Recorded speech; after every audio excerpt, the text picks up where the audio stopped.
Voilà, de retour aux Automnales, ici sur le stand de l'État de Genève, au cœur de Palexpo, dans le cadre de ces Automnales 2025.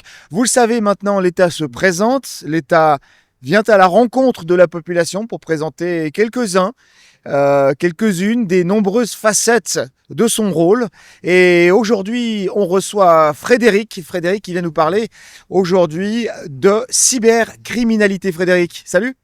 Salut. Bienvenue, merci d'être là avec nous. Alors, la cybercriminalité, c'est une notion, on en entend beaucoup parler. Au fond, qui est concerné par cette cybercriminalité? Est-ce que c'est monsieur et madame tout le monde?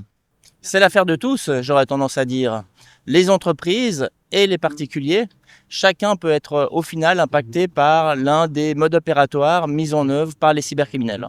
Et comment ça se traduit concrètement, cette cybercriminalité, pour un particulier, pour un Genevois quelconque? Alors en général, le citoyen est contacté par un escroc qui va autant que possible tenter de le convaincre à commettre des actes préjudiciables d'un point de vue financier.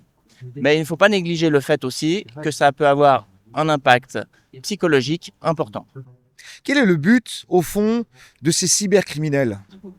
C'est d'inciter le citoyen à commettre un acte, à transmettre des codes de validation, à répondre à des sollicitations qui sont non légitimes et de transmettre ses informations personnelles, souvent au prétexte d'un cas urgent.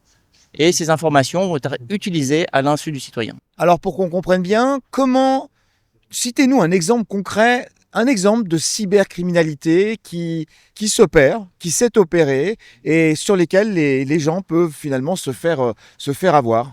Alors actuellement, on a une recrudescence du phishing. C'est ce qu'on appelle en fait une méthode d'hameçonnage.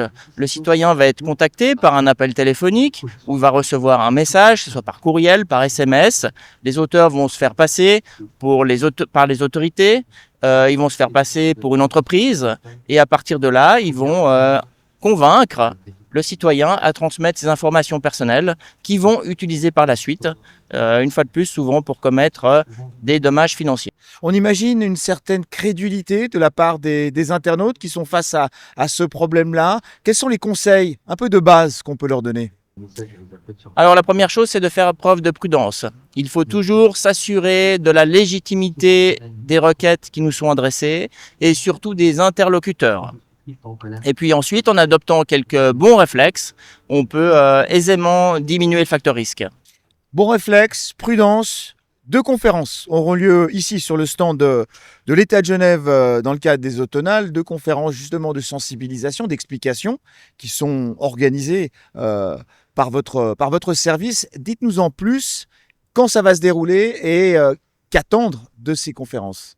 Exactement, donc ce jeudi à 19h, puis vendredi à 14h, où il y aura la présence d'un chef de groupe de la brigade des cyberenquêtes, mon collègue Patrick, qui va faire une présentation des principaux phénomènes et qui sera à disposition du public pour répondre aux questions.